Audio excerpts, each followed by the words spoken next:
اور اکثر لوگ جو زمین پر آباد ہیں گمراہ ہیں، اگر تم ان کا کہا مان لوگے تو وہ تمہیں اللہ کا رستہ بھلا دیں گے۔ یہ محض گمان کے پیچھے چلتے اور نرے اٹکل کے تیر چلاتے ہیں۔ تمہارا پروردگار ان لوگوں کو خوب جانتا ہے جو اس کے رستے سے بھٹکے ہوئے ہیں، اور ان سے بھی خوب واقف ہے جو رستے پر چل رہی ہیں۔ سو جس چیز پر ذبح کے وقت اللہ کا نام لیا جائے، اگر تم اس کی آیتوں پر ایمان رکھتے ہو تو اسے کھا لیا کرو۔ اور سبب کیا ہے کہ جس چیز پر اللہ کا نام لیا جائے تم اسے نہ کھاؤ؟ حالانکہ جو چیزیں اس نے تمہارے لیے حرام ٹھہرا دی ہیں وہ ایک ایک کر کے بیان کر دی ہیں، بے شک ان کو نہیں کھانا چاہیے مگر اس صورت میں کہ ان کے کھانے کے لیے ناچار ہو جاؤ۔ اور بہت سے لوگ بے سمجھے بوجھے اپنے نفس کی خواہشوں سے لوگوں کو بہکا رہے ہیں۔ کچھ شک نہیں کہ ایسے لوگوں کو جو اللہ کی مقرر کی ہوئی حد سے باہر نکل جاتے ہیں تمہارا پروردگار خوب جانتا ہے۔ اور ظاہری اور پوشیدہ ہر طرح کا گناہ ترک کر دو۔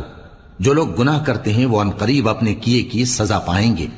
اور جس چیز پر اللہ کا نام نہ لیا جائے اسے مت کھاؤ کہ اس کا کھانا گناہ ہے۔ اور شیطان لوگ اپنے رفیقوں کے دلوں میں یہ بات ڈالتے ہیں کہ تم سے جھگڑا کریں، اور اگر تم لوگ ان کے کہے پر چلے تو بے شک تم بھی مشرک ہوئے۔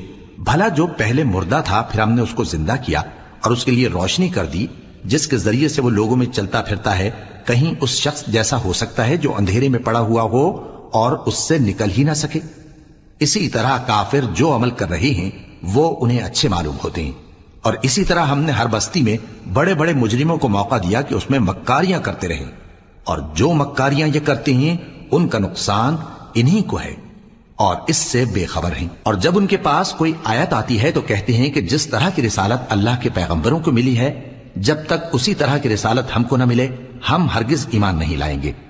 اس کو اللہ ہی خوب جانتا ہے کہ رسالت کا کون سا موقع ہے اور وہ اپنی پیغمبری کسے عنایت فرمائے۔ جو لوگ جرم کرتے ہیں ان کو اللہ کے ہاں ذلت نصیب ہوگی اور عذاب شدید ہوگا، اس لیے کہ مکاریاں کرتے تھے۔ تو جس شخص کو اللہ چاہتا ہے کہ ہدایت بخشے اس کا سینہ اسلام کے لیے کھول دیتا ہے، اور جسے چاہتا ہے کہ گمراہ کرے اس کا سینہ تنگ اور گھٹا ہوا کر دیتا ہے، گویا وہ آسمان پر چڑھ رہا ہے۔ اس طرح اللہ ان لوگوں پر جو ایمان نہیں لاتے عذاب بھیجتا ہے۔ اور یہی تمہارے پروردگار کا سیدھا رستہ ہے۔